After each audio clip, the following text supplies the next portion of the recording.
नमस्कार दोस्तों, आज की वीडियो में कनाडा पर बात करेंगे। वही कनाडा जहां पर वीबी वीज़ा ने 10,000 से ज़्यादा परिवारों को भेजा है और जो एक सुरक्षित जगह मानी जाती है इमिग्रेंट्स के लिए और बेस्ट मानी जाती है। लेकिन आज के समय में हर कैटेगरी में आपको वीज़ा नहीं मिल रहा। सो बहुत सोच समझ कर अपना फाइल अप्लाई कीजिए। सो हम इस वीडियो में बात करने वाले हैं कि किन किन कैटेगरीज में और कैसे आपको वीज़ा मिल सकता है। सो वीडियो को एंड तक ज़रूर देखिए और चैनल को अभी तक सब्सक्राइब नहीं किया तो सब्सक्राइब भी ज़रूर कर दीजिए। देखिए, कनाडा अगर देखा जाए तो आज के समय में भी कनाडा और ऑस्ट्रेलिया दो ऐसे कंट्री जहाँ की पॉपुलेशन बहुत कम है लेकिन एरिया बहुत बड़ा है। सेफ हेवन कहा जाता है इनको इमिग्रेंट्स के लिए, और ये कंट्रीज़ ज़्यादातर इमिग्रेंट्स से ही बने। हालांकि अमेरिका में भी ज़्यादातर इमिग्रेंट्स ही हैं, लेकिन अमेरिका में इस समय जिसे कहते हैं पूर्ण रूप से विराम लगा हुआ है, वहाँ पर ज़्यादा इमिग्रेंट्स को नहीं बुलाया जा रहा। लेकिन कनाडा और ऑस्ट्रेलिया ऐसी कंट्री है कि टाइट सिचुएशन होते हुए भी आपको कुछ ना कुछ वहाँ से पॉजिटिव न्यूज़ जो है मिलती रहती है।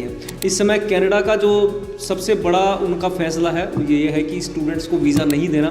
तो स्टूडेंट्स की 80% जो रिजेक्शन उनको मिल रही है। और जैसे हम पहले देखते हैं कि विजिटर वीज़ा बहुत आसानी से मिल जाता था, होटल बुकिंग पर भी हमें वीज़ा मिल जाता था, लेकिन आज के समय में आपको होटल बुकिंग पर वीज़ा नहीं मिलने वाला और आपके जो डॉक्यूमेंट्स हैं वो भी कंप्लीट होने चाहिए। देखिए, जब कनाडा वीज़ा देता था तब शायद सिर्फ एक पासपोर्ट की कॉपी आप लगा दीजिए, होटल बुकिंग लगा दीजिए, तब भी आपको वीज़ा ईजिली मिल जाता था, क्योंकि उनको इमिग्रेशन उनका जो प्लान था वो ऑन था। उसमें उनको लाखों बंदे चाहिए थे और वो गए, लेकिन कहीं ना कहीं कुछ बीच में गड़बड़ें हुई जो कि सोशल मीडिया पर आपने देखा।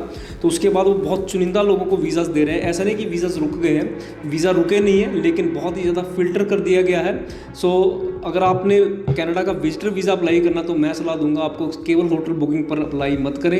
अगर आपको वहाँ से स्पॉन्सर मिल सकती है या आपका कोई रिश्तेदार जैसे रहता है वहाँ से स्पॉन्सर मिल जाए, किसी फ्रेंड से स्पॉन्सर मिल जाए, तो डेफिनेटली आपके चांसेस जो है 80% तक भी बन जाते हैं, क्योंकि इसमें एप्लीकेशंस बहुत कम जा रही हैं कनाडा में। और हमारा जो पर्सनल एक्सपीरियंस है वो यही है कि अगर कहीं से इनवाइट मिलता है, आपको किसी कंपनी से इनवाइट मिलता है जैसे कॉन्फ्रेंस वगैरह का, आपको स्पॉन्सरशिप मिलती है आपके फ्रेंड से या रिलेटिव से, और जैसे इनवाइट्स में ज़्यादा आपके चांसेस रहेंगे, यानी कि आपको कहाँ कोई वहाँ से बुलाने वाला है जो कि आपकी श्योरिटी लेता है, गारंटी लेता है कि हाँ ये बंदा वापस भी चला जाएगा। तो इस हिसाब के जो एप्लीकेंट्स हैं, इस तरह की जो एप्लीकेशंस हैं, उन पे सक्सेस रेट बहुत ज़्यादा अच्छा। हालांकि मैं ये नहीं कहूँगा कि 100% उसका सक्सेस रेट है, लेकिन फिर भी बहुत ज़्यादा अच्छा सक्सेस रेट। उसका रीज़न यही है कि एप्लीकेशंस अब बहुत ज़्यादा कम हो चुकी है, क्योंकि ये जो इनवाइट्स वगैरह अरेंज करने ये आसान बात नहीं है, सब कुछ जेन्युइन ही होता है, क्योंकि एम्बेसी भी आगे से जो कागज़ों की है वो जांच बहुत अच्छी तरह से कर रही है और इसमें किसी भी तरह के फेक डॉक्यूमेंट्स आपके नहीं चलने वाले।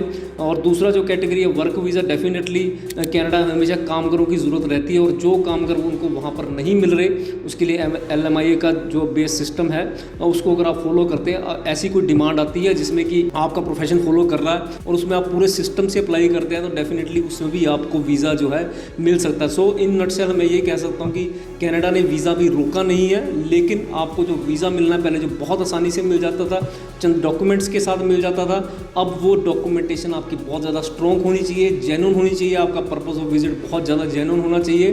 तो कनाडा आपको स्टॉप नहीं किया लेकिन फ़िल्टर कर दिया। अगर आप ये सारी कंडीशंस उनकी पूरी कर लेते हैं तो आज भी आपको वीज़ा कनाडा का मिल सकता था।